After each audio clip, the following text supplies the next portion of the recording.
وإذ قال لقمان لابنه وهو يعظه يا بني لا تشرك بالله إن الشرك لظلم عظيم وإذ قال لقمان لابنه وهو يعظه يا بني لا تشرك بالله إن الشرك لظلم عظيم.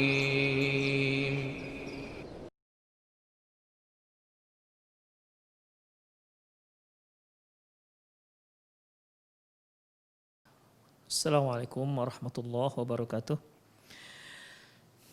Innal hamdalillah nahmaduhu wa nasta'inuhu wa nastaghfiruh wa na'udzu billahi min shururi anfusina wa sayyiati a'malina may yahdihillahu fahuwal muhtadi wa may yudlil falan tajida lahu waliyyan mursyida. Asyhadu an la ilaha illallah wahdahu la syarika lah wa asyhadu anna Muhammadan 'abduhu wa rasuluhu alladzi la nabiyya ba'dah.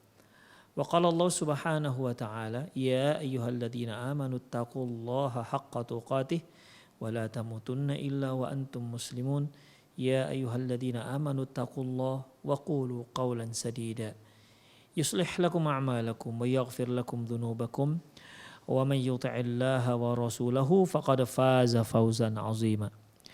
Ya ayyuhan nasu taqu rabbakumul ladzi khalaqakum min nafsin wahidah wa khalaqa minha zawjaha wa batha minhuma rijalan katsiran wa nisaa wattaqullaha alladzi tasaaluna bihi wal arham innallaha kana 'alaikum raqiba. Amma ba'd. Inna asdaqal hadithi kitabullah wa khairal hadi hadi Muhammad sallallahu alaihi wasallam wa syarrul umur muhdatsatuha wa kullu muhdatsatin bid'ah wa kullu bid'atin dhalalah wa kullu dhalalatin finnar. Para pemirsa Rosyad TV dimanapun Anda berada, serta pendengar radio Medan Mengaji dimanapun Anda berada, mudah-mudahan Allah Subhanahu wa Ta'ala terus masih menjaga kita semua, memberi kita istiqomah dalam sunnah Rasulullah, di atas sunnah Rasulullah Sallallahu Alaihi Wasallam. Ma hukmu syar'i fit tahdidin nasal. Apa hukumnya? Apa hukum membatasi keturunan? Nah, kalau tadi kan ikhwafiddin bukan membatasi, tak mau punya anak, ya, nggak mau punya anak. Yang ini bukan nggak mau punya anak, tapi mereka mau punya anak, tapi dibatasi. Kami hanya pengen punya anak 2 aja, begitu. Ya, ingat yang pertama tadi mengatur keturunan, artinya waktu kelahiran tuh diatur. 3 tahun, terserah sampai nggak ada, sampai habis, ya sampai habis bibitnya misalnya 3 tahun. Yang penting 3 tahun diatur selama ibunya masih subur. Ya, ini kan tidak dibatasi, hanya pengaturan keturunan.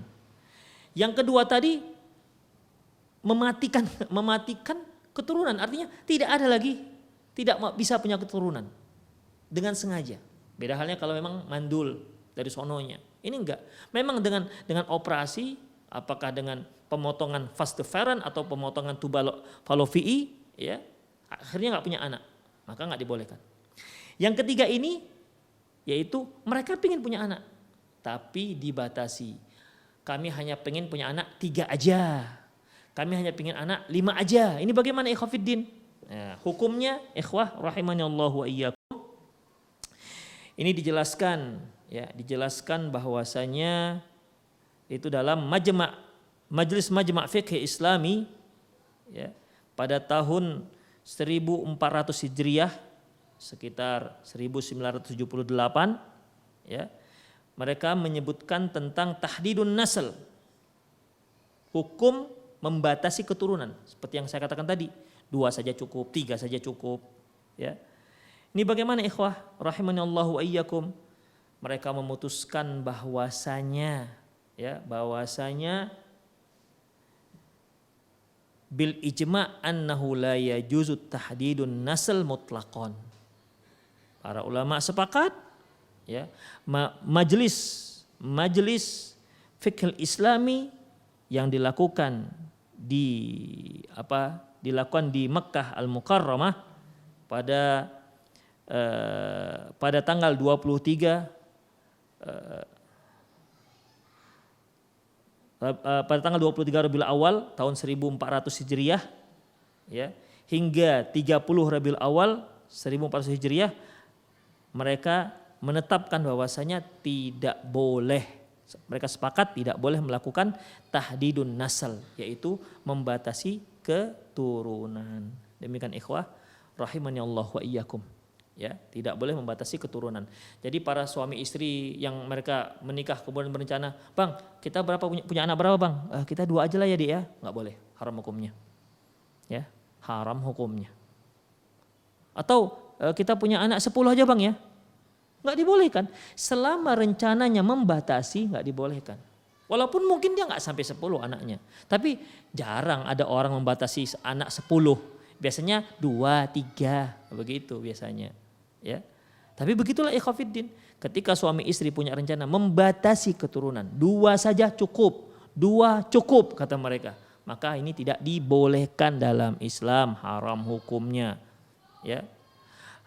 Amma ta'ati asbabul manil hamil atau ta'akhiruhu fi halatil fardiyah lid-darar muhaqqaq kaqanil mar'ati la talid wiladatan adiyah yatarru ma'aha ila ijra'il amaliyah jarahiyah li ikhraj janin fa innahu la mani' min dzalika syar'an. Adapun kalau seandainya dikarenakan ada sebab-sebab tertentu sehingga tidak hamil, wanita mau nggak mau harus dihentikan kehamilannya, tidak bisa hamil lagi atau ditunda kehamilannya berikutnya dikarenakan ada masalah fardiyah perorangan bukan secara umum, seperti setiap kali dia mau melahirkan dia harus disesar misalnya. Ya, kalau dahulu kan sesar itu suatu hal yang 1400 Hijriah. Berarti tahun 1978 itu kan hamil dengan cara sesar itu kan masih sangat langka ikhwafiddin. Ya, masih sangat langka. Sekarang aja kita dikit-dikit disesar, main sesar aja sekarang kan. Main operasi. Demikian ikhwah. Ya, kalau memang demikian, ya akan membahayakan bagi kesehatan si ibu atau bahkan mengancam keselamatan nyawa si ibu, maka dibolehkan. Demikian ikhwah rahimani Allahu wa iyyakum. La mani'a min dzalika syar'an, tidak ada permasalahan, tidak masalah. Ya, tidak masalah. Amma da'wa ila tahdid nasal aw manil hamli bi sifatin ammah fala yajuzu syar'an. Adapun mengatakan dibolehkan untuk membatasi keturunan atau menghindari keturunan secara umum, maka tidak dibolehkan. Jadi hukum asalnya membatasi keturunan ataupun tidak mau punya keturunan, ini hukum asalnya enggak dibolehkan kecuali jika alasan-alasan syar'i. Ya seperti membahayakan si ibu kalau dia hamil lagi misalnya. Demikian ikhwah.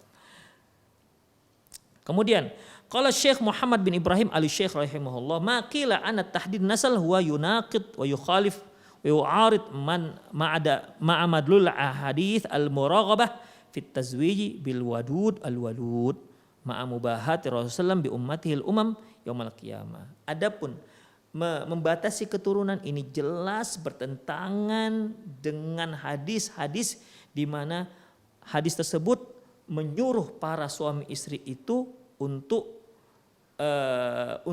menikahi wanita yang walud ya, yang sayang dan yang penyayang dan yang subur. Karena Rasulullah SAW akan bangga dengan ramainya umatnya nanti di hari kiamat kelak. Demikian ikhwah.